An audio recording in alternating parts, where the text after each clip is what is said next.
Oi, gente, tudo bem com vocês? No vídeo de hoje nós vamos falar um pouquinho sobre cinema, aproveitar que está todo mundo em casa, se protegendo, pensando no outro também, ao estar distante do outro, e tá todo mundo podendo assistir uns filminhos e tal. Então hoje eu queria conversar com vocês sobre o filme O Poço, da Netflix. Bora?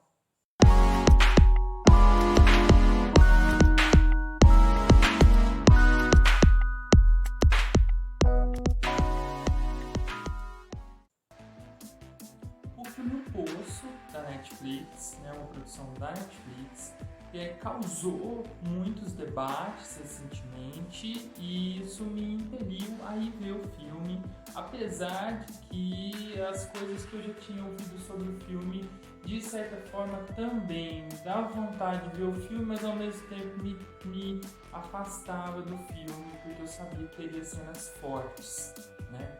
O filme é uma direção do André Borelli, que foi também quem fez, escreveu o roteiro, né? E de fato assisti o filme, fiquei impactado, né? Tive que pausar em alguns momentos para pensar, para respirar também, né? O filme ele dá uma sensação muito forte de enclausuramento e nós já estamos vivendo isso na pele, então digamos que ele vem num momento muito propício, né, para nos fazer pensar, porque ao mesmo tempo que de certa forma o filme está mostrando uma situação de enclausuramento ali no poço, ele não está espelhando necessariamente a nossa realidade, porque ele está construindo uma metáfora, ele está exagerando ou contando, na verdade, exagerando não porque nada é mentira, né?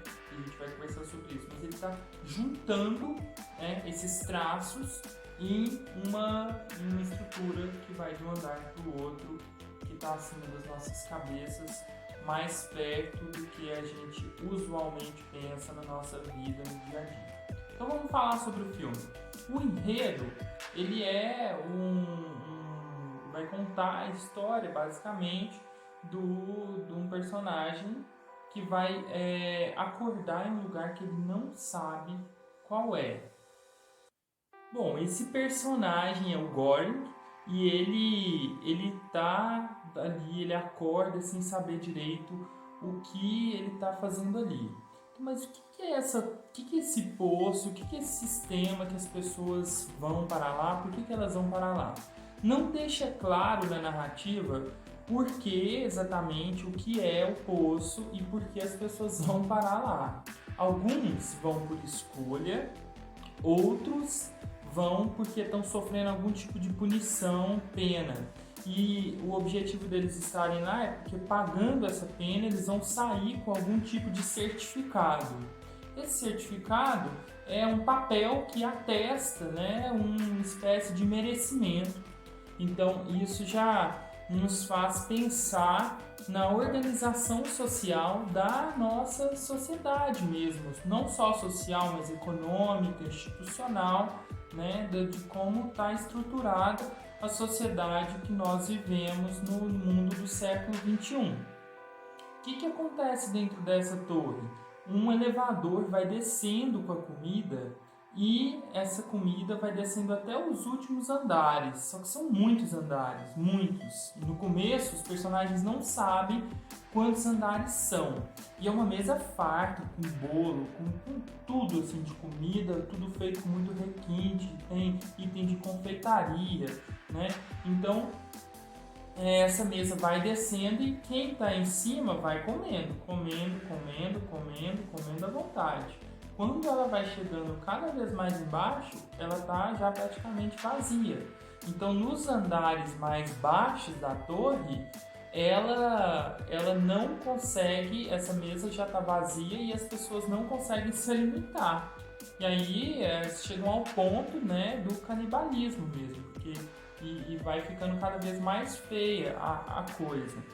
E contando um pouco como vai ser a trajetória do Goring, vai ficar mais fácil, né, para a gente entender algumas coisas da narrativa. Então, desde já, gostaria de salientar que é um com muitas camadas, né? Você pode observar tanto o enredo quanto a construção, a fotografia, né? Tudo isso em uma narrativa fílmica, ela é importante. Então você tem todas essas coisas para poder observar. Obviamente, a minha interpretação aqui, ela vai ser limitada, tanto a minha memória, né? Eu não estou com as falas dos personagens escritas aqui, eu poderia talvez reforçar a minha interpretação melhor assim. Então não é um estudo sistemático, tá? É a minha interpretação baseada muito na impressão que está mais latente, que está mais viva no meu pensamento nesse momento que eu estou gravando esse vídeo para vocês. Então, obviamente, podem ter questões que vocês discordem e eu gostaria muito que vocês deixassem para mim nos comentários. Aliás, já aproveita, deixa aquele joinha, se inscreve no canal e deixa um comentário para mim depois de assistir o vídeo, porque é muito importante saber o que vocês acharam do filme. Voltando, então o Goring acorda nessa estrutura, ele não sabe o que ele está fazendo lá. O primeiro personagem com o qual ele vai lidar é o Trimagazi. O Trimagazi, ele é um velho bonachão, assim, bem... um velho que já viveu a vida toda e ele foi parar lá porque ele matou alguém por acidente. Cada personagem pode escolher levar um objeto, só um objeto, para entrar no poço. E aí tá uma questão muito importante. O Goring, ele vai escolher levar um livro, e não é qualquer livro. Ele escolhe Dom Quixote. Dom Quixote, que é um dos maiores livros da literatura mundial, assim, é um dos clássicos dos clássicos, fundador da literatura moderna, né? E não somente pela sua importância, mas pelo que você tem de conteúdo dentro do Dom Quixote. O Dom Quixote vai contar a história de um cavaleiro idealista, né? E que está vivendo tem uma espécie de loucura, né? Tem um descompasso entre a forma que ele vê o mundo e a realidade. Ele vai viver uma série de aventuras junto com o seu companheiro e que vai tentar dissuadir ele, às vezes, em alguns momentos, né, dessas loucuras que ele né, dessas idealizações que ele insere. Bom, deixando um pouquinho de lado essa parada do Don Quixote, que é importante, tá? Agora voltando pro Trimagazi. O Trimagazi, então, acorda, ele acorda com o Trimagazi no andar, esqueci o nome do andar, depois eu vou deixar aqui para vocês anotarem, né, o primeiro andar. Mas não é um andar muito fundo e eles estão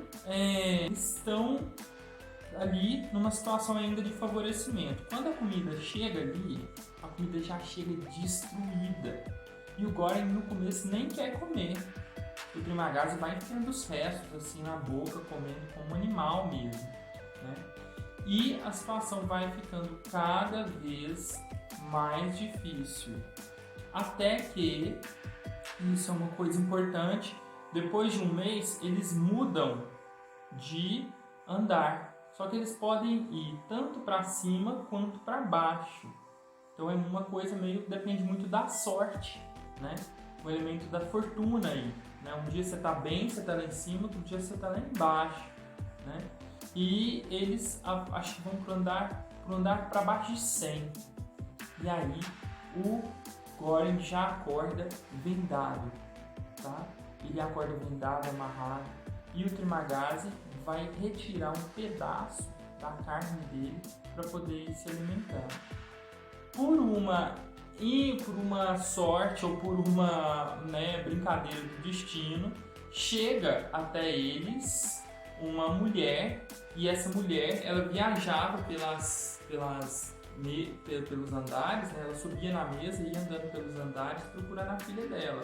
Obviamente, quando ela chegava de um andar para o outro, muita coisa podia acontecer. E ela acaba salvando o Goring de ser assassinado totalmente, de ser morto pelo Trimagazi, né? E ela mata o Trimagazi. E depois que ela mata o Trimagazes, ela volta, ela vai embora, vai seguindo o seu curso, porque ela ficava viajando procurando supostamente uma filha dela. Só que não é proibido entrar menores de 16 anos. Então, essa criança não poderia estar ali. Então, provavelmente essa criança muito pode ser um delírio da moça que estava viajando entre os andares. O Goren fica naquele andar embaixo com o cadáver do Trimagazi e a fome aperta e ele acaba também se alimentando do Trimagazi. Logo depois ele vai aparecer, vai vencer esse andar e ele vai aparecer num andar com a Imoghiri, que é uma mulher que escolhe levar um cachorrinho pro poço, né? O que é já uma tremenda inocência, porque é um companheirinho dela, ela podia levar, mas ela sabe que mais cedo ou mais tarde esse cachorrinho vai virar salsicha, vai virar um hot dog, né, para alguém ali no poço. Então foi uma inocência dela. E ela tem uma particularidade, ela fazia parte da administração, ou seja, ela trabalhou no sistema. Inclusive, quando o Goren vai se inscrever, ele faz a inscrição com ela. Então, ela trabalhou por 25 anos na administração. Ela resolve entrar no poço porque ela acha que ela pode mudar o poço.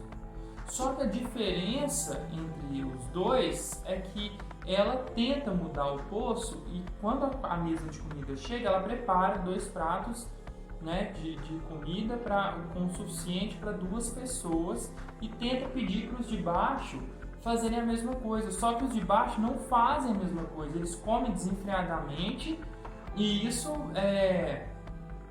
vai ocasionar que vai ter uma escassez de alimento lá embaixo. Ela fica pedindo, mas nunca consegue convencer. E ela fala, eu quero convencê-los a fazer isso, pela educação, né? Pela vontade mesmo. Ela quer voluntariamente convencer os 2 elementos que estão no andar abaixo a fazer isso e ao mesmo tempo que os outros de baixo façam isso, só que não funciona. Não funciona. Não existe civilidade nesse sistema. E o Goren ajuda ela no seguinte, ele vira para os caras do andar de baixo e fala, se vocês não fizerem o que ela tá mandando, eu vou cagar na comida de vocês. Porque a mesa vai passando, né? Eles têm acesso. E aí os caras vão e obedecem, mas eles obedecem por medo. E isso é outro dado muito importante para o debate, para a reflexão social que a gente vai fazer posteriormente, né? Eles obedecem por medo. Na sequência, né, aquela moça que fica viajando entre os andares aparece ferida, né, ali, e eles cuidam dela, e quando ela melhora, ela come o cachorrinho. E a Imoghiri, ela fica muito, mas muito triste. E ela tinha já lutado contra o câncer e tal, e ela começa a ficar muito mal e depois ela morre, né? Ela se mata e então o Goren se alimenta dela, né? Se vê forçado por uma questão do andar que eles estavam a se alimentar dela. Por fim, ele vai encontrar um outro amigo, e esse vai ser um companheiro de jornada dele. Depois, ele encontra esse amigo, que é o Baharat, e o Baharat, ele escolheu levar uma corda. E ele tenta lançar a corda para poder pedir ajuda para os de cima, né? Ele é uma pessoa que é muito otimista, que acredita na benevolência, ele é religioso, extremamente religioso. E ele tenta pedir ajuda para os de cima, para subir. Uma coisa muito importante, o Baharat é negro. Então ele se torna, né, o companheiro de jornada do Goren, sendo negro. Eu acho que essa coisa, tudo ali da imagem é muito importante para a gente levar em consideração na hora de fazer a análise. Ele tenta, né, pedir ajuda, subir com a corda, mas ele não consegue. Ele não consegue burlar o sistema e ir escalando, né, subindo sem ser pelo meio caótico que existe de superar lá, de passar todos os dias e sair fora do poço. Então, como ele não consegue subir, ele até tenta, né, ele vai tentar subir. Quando ele está subindo com a corda, os andares de cima, né, os brancos, fazem cocô na cara dele, ele quase cai, né? Por pouco ele não cai. E ainda ficam ridicularizando ele com piadas racistas, né? E isso é um elemento muito, muito importante. Então, o Baharak vai se tornar um companheiro de jornada do Goring, e eles resolvem dar seguimento ao legado da Imoguri, o jeito que ela distribuía a comida, descendo, tal qual a moça faz para poder procurar a filha. Eles vão fazer descendo o poço através da mesa, e eles vão tentar distribuir a comida. E eles, para fazer isso, eles até mais ou menos o andar 50, 51, eles não podem deixar as pessoas comerem quanto elas quiserem, só o que eles distribuírem. Algumas pessoas vão aceitar isso, outras não. Então vão atacar, eles acabam matando pessoas para fazer isso e tal. Só que depois eles encontram um sábio, que é um senhor negro também, que está na cadeira de rodas. E esse senhor, ele diz para eles assim: não vai funcionar só distribuir a comida. Os de cima não estão nem aí, o pessoal da administração não está nem aí. O que eles querem ver mesmo é se consegue desenvolver solidariedade. Então vocês precisam preservar uma mensagem. Uma mensagem tem que voltar. Um desses pratos tem que voltar. E eles escolhem uma panacota, que é um doce, né? Para poder voltar. E eles vão tentando proteger, descer até o último degrau, o último andar, para poder proteger essa panacota para que ela possa voltar lá para cima com um estado de integridade o máximo possível, né? Para que eles vejam, olha, desenvolveu, o sistema funcionou, agora já pode libertar essas pessoas, né? Pode mudar o sistema. Eles tinham essa ilusão, né? E eles vão descendo, descendo, descendo. Nos últimos andares eles só acham pessoas mortas ou não acham ninguém, né? Cadáveres de putrefação. É uma coisa extremamente angustiante. Quando eles chegam no último andar, no final, no fundo do poço mesmo, eles encontram uma criança. Talvez a criança que a mulher estava procurando, né? E uma questão muito curiosa é que eles então teriam que mandar a mensagem. Só que a criança está com fome. E eles escolhem dar de comer a criança e mudam a perspectiva. A mensagem não vai ser mais a panacota, porque a panacota foi comida pela criança. A mensagem vai ser a criança. E aí o filme termina com eles enviando a criança para cima, né? E provavelmente eles vão morrer ali, porque eles estão no último andar, não tem comida, não chega comida nem nada, né? Bom, o filme termina com essa suspensão, mas ele tem uns cortes interessantes, porque no começo do filme, em alguns momentos, aparece um chefe brigando com alguns cozinheiros por causa de um prato que voltou.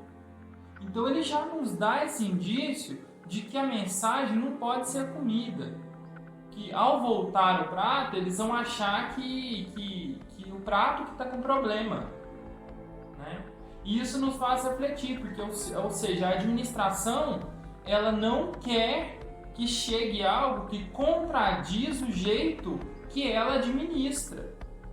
Então, ou seja, o sistema ele não admite medidas antissistema, que é isso que o Goring foi tentar fazer. Então, ele não conseguiu, pela divisão da comida ele não conseguiu, tentando preservar uma mensagem ele não conseguiria, ainda que quando ele desce com o companheiro dele, eles entregam o doce para a criança. E fica suspenso se com a criança eles conseguiriam. A mensagem, o discurso, a discussão filosófica é riquíssima por trás de todo esse enredo. Você pode pensar tanto na dimensão da sociedade estruturada em classes, e fazer uma leitura marxista, mais voltada para esse questionamento, essa crítica social. Você também pode pensar sobre uma leitura mais pensada no ser humano, no homem mesmo. O Hobbes afirmava que o homem é o lobo do homem. Então, não adianta, é a natureza humana que está ali. Ou você pode ser um pouco mais otimista e pensar, por exemplo, como alguns iluministas, alguns racionalistas vão pensar que o homem nasce puro. É a sociedade que corrompe o homem. Então, a criança significaria uma espécie de redenção. O nascimento da criança, a criança ali, ela funcionaria como uma espécie de redenção, porque significaria que ela conseguiu vencer o sistema e preservar a sua pureza. Só que a criança, ela aparece só no último andar, então ali a gente já não sabe, e aí nós retornamos ao Don Quixote. Se o que o Goring, que ele meio que começa a emular, o Don Quixote, e a gente não sabe se o que ele está vendo é real, se ele chega ali mesmo, se aquilo acontece ou se é um delírio devido às condições que eles estão até chegarem ali. Então, a questão da realidade, e aí por isso a importância do Don Quixote, a realidade está totalmente em xeque ali. E o próprio Don Quixote se inspirava em romances de cavalaria. Então, assim, se ele tivesse vivido 100 anos antes, talvez as coisas que ele defendia não teria tanta contradição em relação à realidade. Esse aspecto de crítica social, ele não tem no filme um discurso definitivo. Porque você pode pensar que o filme é uma crítica ao sistema? Sim, evidentemente ele é uma crítica ao sistema. Mas como a interpretação, o filme é construído com base em muitas camadas, o enredo, o jeito que a narrativa está organizada, ele deixa extremamente poroso, e uma boa obra de arte é isso, ela não é panfletária, mas ela é porosa, ela admite uma entrada, uma cocriação com seus espectadores, leitores, se a gente estivesse falando de um livro. Ele não dá uma resposta final, mas ele provoca uma suspensão, ou seja, ele cria um estranhamento para que o espectador, e esse é o grande ponto alto do filme, não é se ele é uma crítica ao sistema, ou se ele está falando que não tem jeito de vencer o sistema, tem que se render ao sistema, que é assim mesmo, uma leitura mais pessimista, a natureza humana. Não é isso, não se trata disso. O grande trunfo desse filme é que ele causa um desconforto. Ele faz com que você estranhe uma situação que, apesar da situação do poço ser funcionar muito bem como uma metáfora, colocar as pessoas ali no poço e tal, funcionar como uma metáfora, ela é muito comum a nós. Ela é muito similar, ela é muito familiar para nós. Porque é isso a sociedade, é a forma que a gente vê, Durante esse período agora, olha como as coisas estão acontecendo para quem pode ficar em casa, e é um privilégio ficar em casa, e para quem não pode, Muitas pessoas estão angustiadas, ou pensando no seu pequeno comércio, na sua pequena empresa, ou pensando no seu emprego, se vai ter emprego. Muitas pessoas foram demitidas, e as pessoas da administração não estão nem aí para o que nós estamos vivendo. Tanto que, se você parar para pensar as medidas que estão sendo feitas, elas estão sendo feitas muito mais para manter o sistema que é para preservar a vida das pessoas. E é possível pensar isso a partir desse filme O Poço. Ele admite muitas entradas, muitas interpretações, diversas interpretações. O que vocês acham dessa leitura? Vocês acham que ela é coerente, que faz sentido? Se não, não faz sentido? Tem algum detalhe? E evidentemente vai ter muitos que eu deixei de mencionar. As falas são incríveis, né? São muito cheias de referências culturais, tanto no nível do discurso, explícitas, né? Ou no nível da imagem. Aí a gente pode lembrar lá do Pasolini também, né? Essa coisa como a imagem está se apresentando, ela já tem uma significação própria em si, né? Então, aonde não tem fala no filme, também é muito rico de significação. Deixa aí pra mim nos comentários, não esquece do joinha, de se inscrever no canal e de continuar aqui comigo. Espero vocês na próxima. Tchau!